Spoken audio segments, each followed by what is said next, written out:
Hi everyone, I'm Anne Rayner. I'm the leader of Productivity Bargain, a change management consultancy to help companies move to a shorter work week and create more productive and happier workplaces.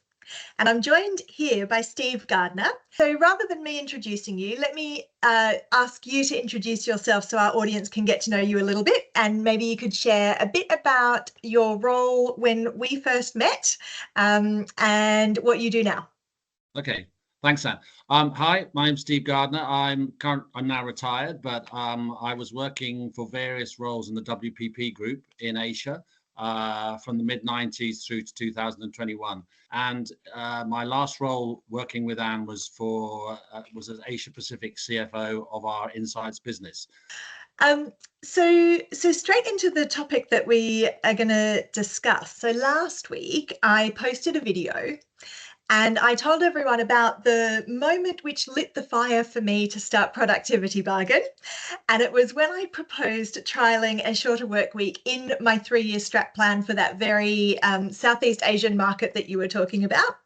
And it was really to address a very real business challenge that we were facing at the time, which is how do you attract and retain top quality talent when your budget is a Southeast Asian level budget, and you want to get the best talent that there is.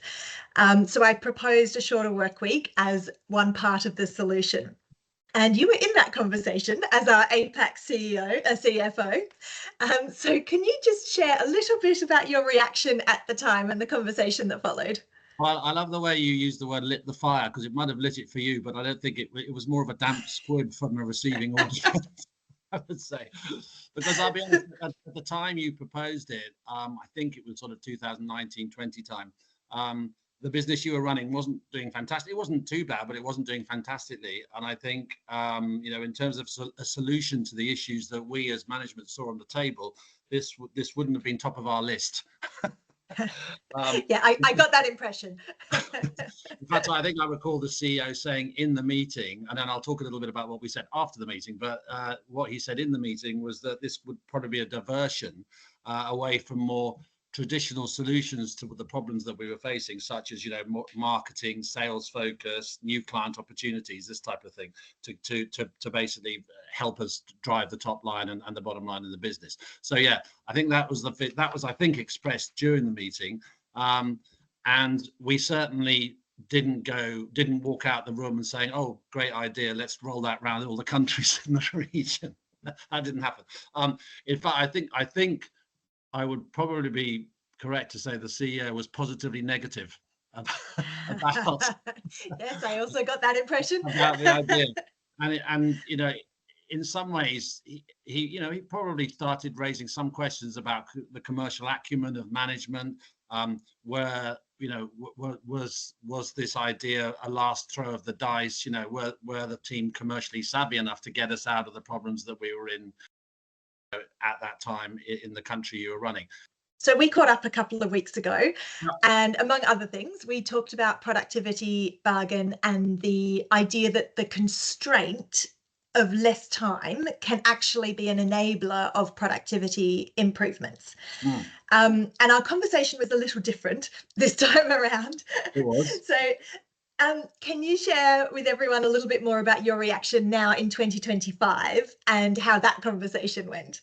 Yeah, I think my reaction's been framed by a couple of things. I mean, the first, not to be too cliched, the whole COVID experience, which we worked through together, and I've obviously observed from within and outside the industry, has really changed everything in terms of the ways of working, particularly for young people. They're looking and embracing new ways of working now. And if I take my own daughter, for example, she works in a 100% remote role, working from home. Her whole team are based around the country in different working from home locations. And when I asked the question about, is this an effective way of running a team, she says to me, "It's not 1912, Dad." She said, today it's all about deliverables. It's not about clocking in for a 9 to 5, but it's about what you actually can drive in terms of results. So it's a results driven environment, not a time driven environment, effectively. And if people can deliver the same or better results from a flexible or way of working, then why is that not a good thing? So I think, so COVID, people's minds being opened, and then actually seeing it working, particularly, as I say, with the younger generation, has definitely changed my view on what we sort of how we responded when you first proposed it to us. Yeah, I think that whole focus on results driven, outcome driven, rather than time bound, that old mindset of, if I can't see you working, you're not working. I'm not saying you had that, but I think that's the 1912 mindset. I would suggest that a shorter work week can actually be an enabler and a catalyst for people to really focus on the business. And one of the things I've seen, I was working with one of the big four accounting firms with one of their teams in Singapore, and what they found was, by putting this sort of bargain on the table, they created an owner's mindset in the team. And actually what happened was, the team was coming to the partner and saying, we could do this, or we could solve this problem this way. And it created this kind of hunger to meet the targets and to do things better and to win for the team, because there was something in it for them. So they were fully invested in it, if you like, and actually it broadened their mind to other solutions. Exactly. That's exactly right. What I had not anticipated when I started this is that not only so the bargain was, you keep the same output, and if you manage to keep, raise productivity in the remaining time, then you get the time off. What I hadn't anticipated was that employees are going one better, and what I'm seeing repeatedly in the businesses that I'm working with and that have implemented a shorter work week is that productivity actually improves so much that it raises margins, raises revenue, creates better business outcomes.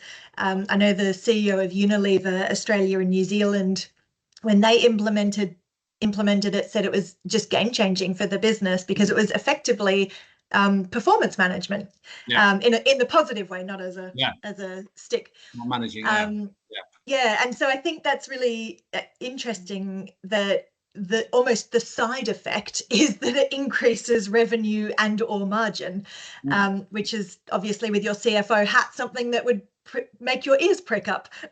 Absolutely, I mean, what would you say to a CFO or a CEO sitting in your shoes when someone in their business proposes piloting a shorter work week as a way to address some strategic challenge of the business? Well, I think the first thing I'd say is listen and consider, and don't immediately dismiss it like I did back in 2019. As I say, my views have changed. I don't know whether the CEO at the time views have changed, but my views have certainly changed now. But I think you need to think and be aware that this is something that many companies are starting to look at. Keep an open mind. Think if it could work in your business. This could be positioned as an enlightened way of appealing to younger members of the workplace. That shows that management are in touch with the sentiments of the business that they're working in. I think, try productivity bargain. I mean, it really could be a game changer. I love it. Steve, thank you so much for your time. It's been so lovely chatting, as always. And will be so valuable for others to hear how your CFO perspective and your advice for them can help them move to a shorter work week and more sustainable work practices. So thank you so much. You're very welcome.